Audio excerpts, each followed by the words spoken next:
Cheevo, guys! I must take a moment today to thank the boldness of our government and our shareholders. William Hamilton built his venture on the ashes of the Second World War. The copper mine he envisioned was ransacking the First Nations' ancestral territories, drawing the wrath of the local people. It definitely took nerves of steel to stay the course, despite all this hostility. Before long, in the face of William Hamilton's cold and uncompromising stance, the petitions and peaceful protests turned into sabotage, vandalism, and other criminal acts. The industrialists' private properties also encountered the wrath of the demonstrations. Carl Faubert, a veteran of the Korean War, was hired from Montreal as a private detective to shed some light on this whole thing. But at the end of his long journey to northern Quebec, the detective did not only encounter property damage, he also came face to face with the corpse of William Hamilton. The strangeness only kept building throughout the investigation. A powerful, unseasonable blizzard hit the region. Bodies frozen in unbreakable ice appeared. The local fauna began to act strangely and aggressively. Carl Faubert began to doubt his own sanity. The detective felt the weight of a gaze, as if he were at the mercy of a powerful, feral creature waiting for the right moment to attack. Carl's fear was taking over, overpowering his reason. He was giving in to delirium. In that instant, he thought that the dark waters of the lake might shield him from the shapes that pursued him. From there, he had a renewed hope in civilization, or whatever was left of it.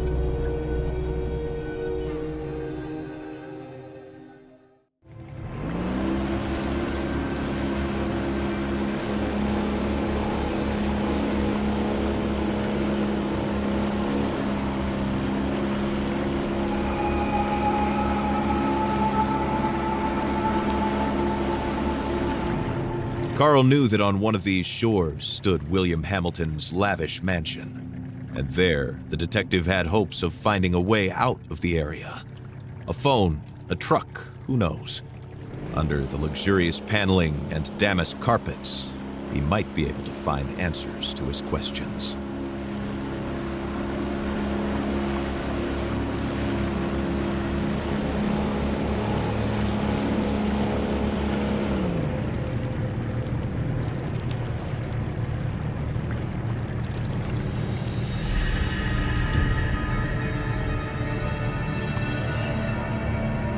The detective wondered about the floating debris. Had it drifted out from the shore, or had it been abandoned there in the middle of nowhere?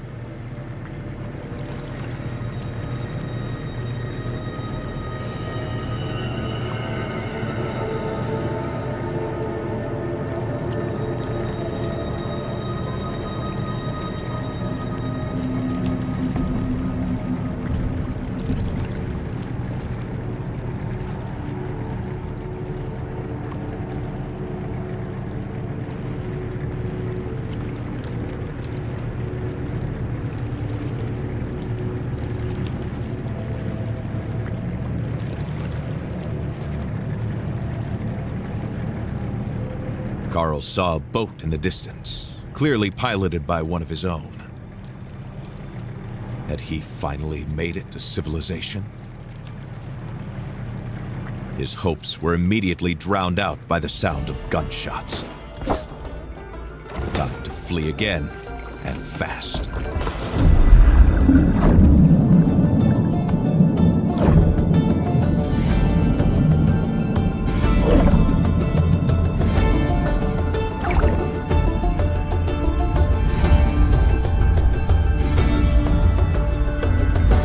Carl swam without a thought, yet each stroke was desperate. The icy water and his wounds made him feel weaker and weaker. He had to get to shore.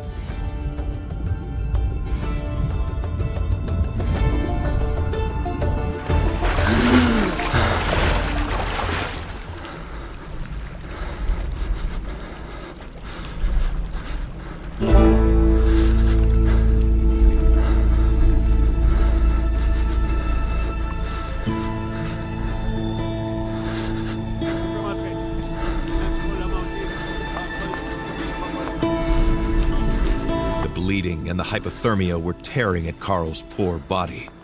When he finally saw a light in the distance, he was filled with a faint sense of hope. Could it be a refuge?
Carl struggled to wake up. His makeshift bandages offered him little time. If he wanted to find the truth, he had to get to Hamilton Manor without delay.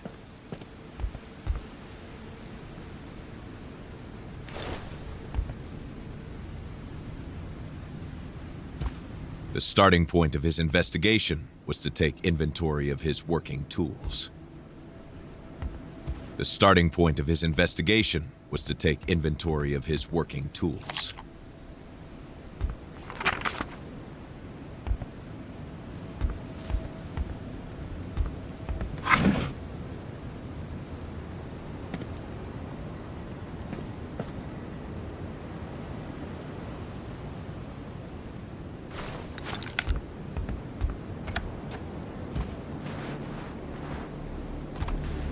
Carl left his refuge, knowing that he was headed to a more comfortable, but otherwise ominous place, Hamilton's mansion.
These stones came from a long time past, from a local people who had an organic relationship with these lands. Carl felt somewhat reassured by the construction.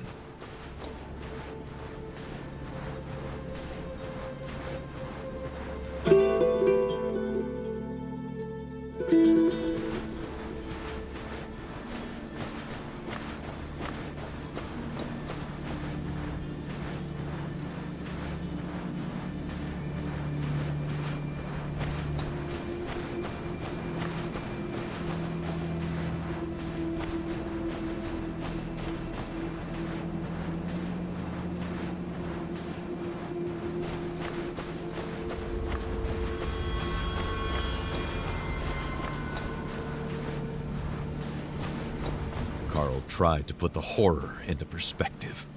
Accidents happen, and in the inhospitable far north, it happens more often than not. Nevertheless, a feeling of déjà vu stayed with him, as if the carnage was not over.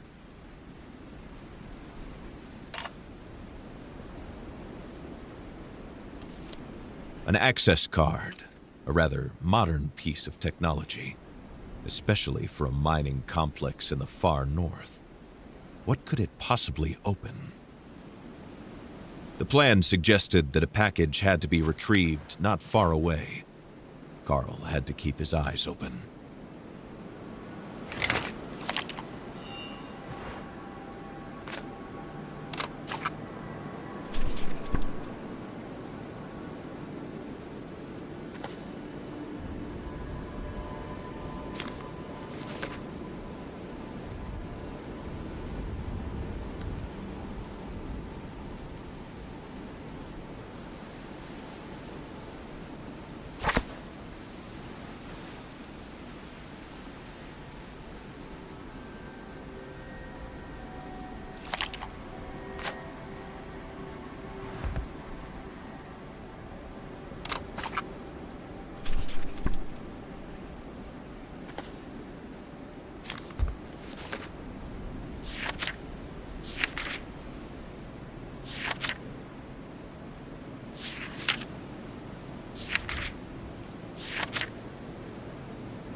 Security was more reminiscent of a Korean military base than a mining operation.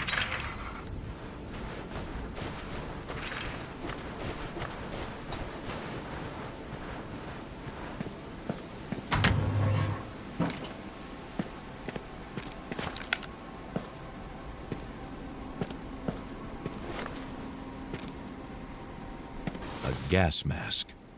Carl had tried out older models as an infantryman. He hardly saw the need for such equipment to protect against simple ore dust.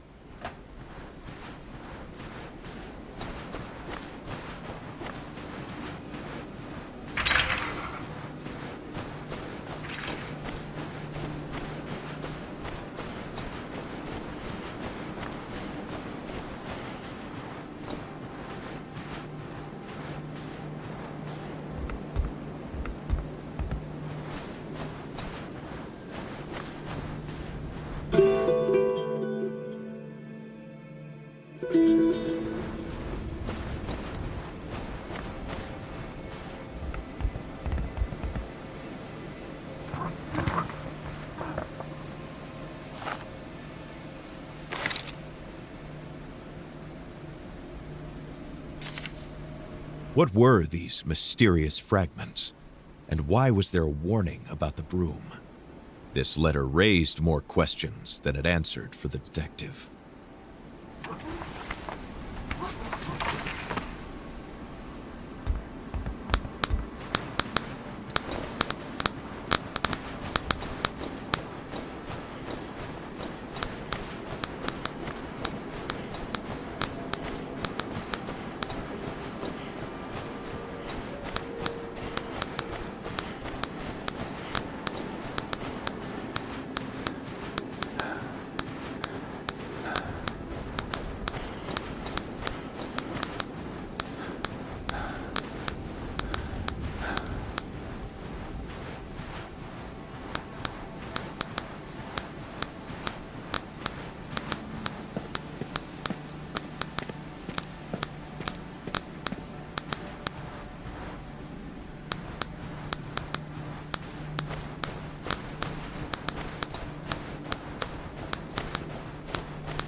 This was the mansion of the late William Hamilton.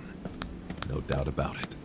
There was no other rich industrialist in the area to have a sumptuous mansion built in the middle of nowhere.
Si vous entendez ceci, ce message est crucial. Trouvez un endroit où vous mettre à l'abri. Ne sortez qu'en dernier recours. Si vous avez à sortir, armez-vous et méfiez-vous de quiconque porte les couleurs de la Hamilton Mining Corporation. Tenez-vous le plus loin possible de la faune. Les animaux sont devenus extrêmement agressifs. Je répète, tenez-vous le plus loin possible des animaux et méfiez-vous de quiconque porte les couleurs de la HMC.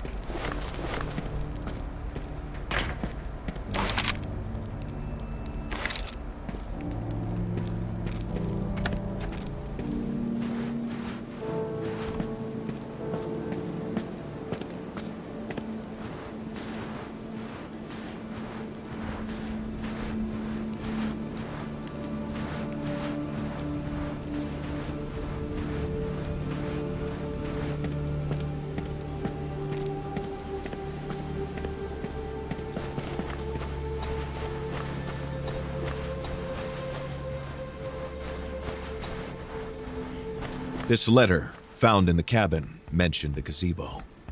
The key to the mansion would likely be there.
Added to the mayhem was violence. Carl understood that a tragedy had occurred here.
Faced with the issue of an empty tank, Carl had to find fuel.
feel his muscles weakening, his breath wheezing, his body going numb.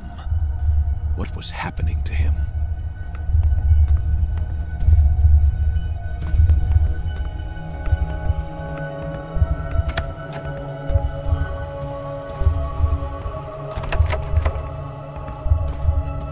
The floor was rocking.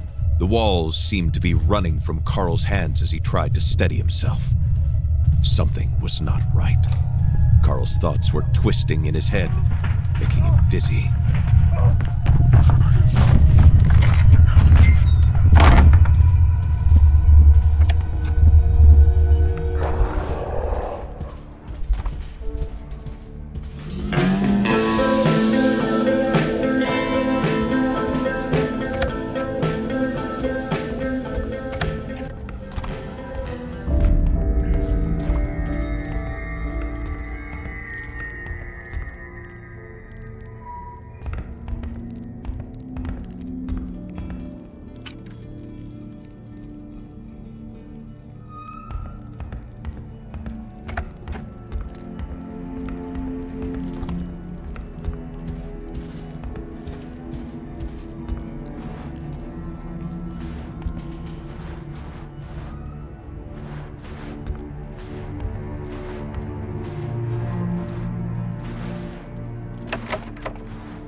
Carl knew how eccentric older millionaires could be, with more money than they know how to spend it.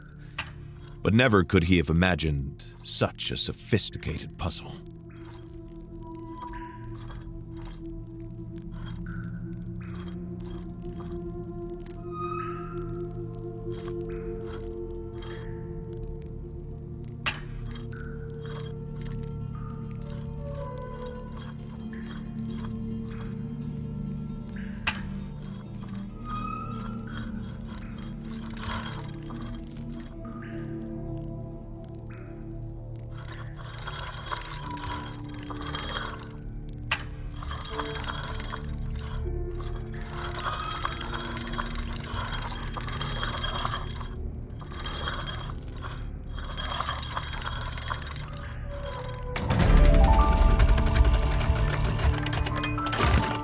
Carl Faubert made a profession out of reconstructing a whole from seemingly incongruous parts. This reconstructed globe forced him to recognize how much more complex the mystery that was currently plaguing Manistan was in comparison.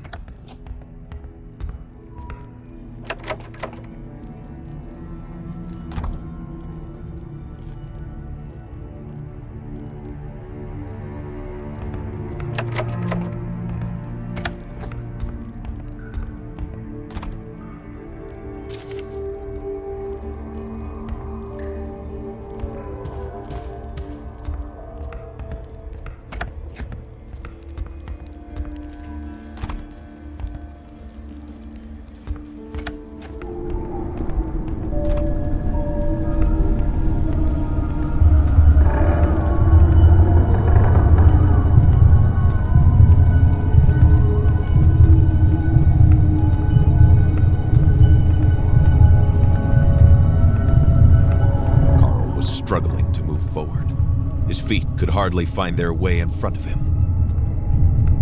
He doesn't know which way he came from or the way he's going. Everything seems to be going in a circle.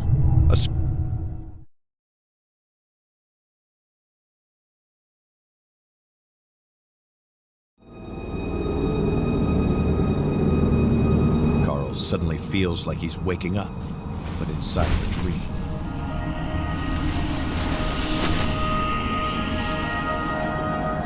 The cold hits him suddenly, like a bucket of freezing water. Had he completely lost it?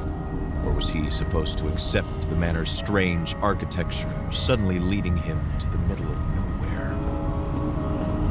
These imposing structures seem to come from the depths of time, or from the moon landing, or even from his own mind, clouded after an afternoon nap. The detective had no idea how it worked, but the stones seemed to slide on the rails smoothly as soon as the totem pole was rotated.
Did not know how or why, but Carl sensed that something in this game had been completed, and now they wanted to lead him to this cabin.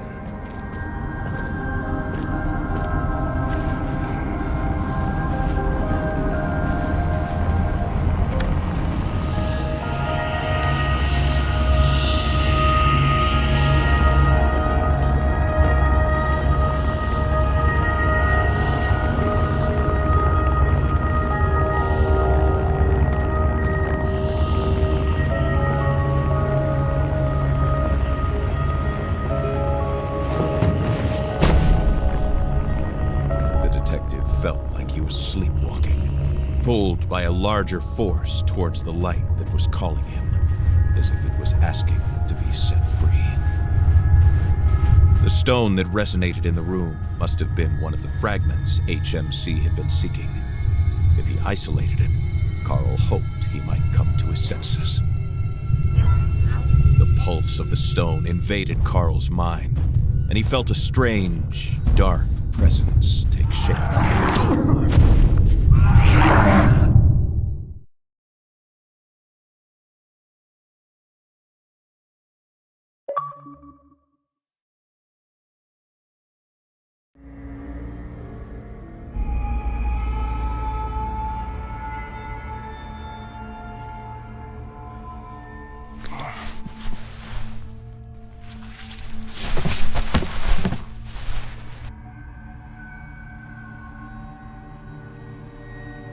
Carl could make out some trophies here and there that he had seen earlier in what seemed like a dream.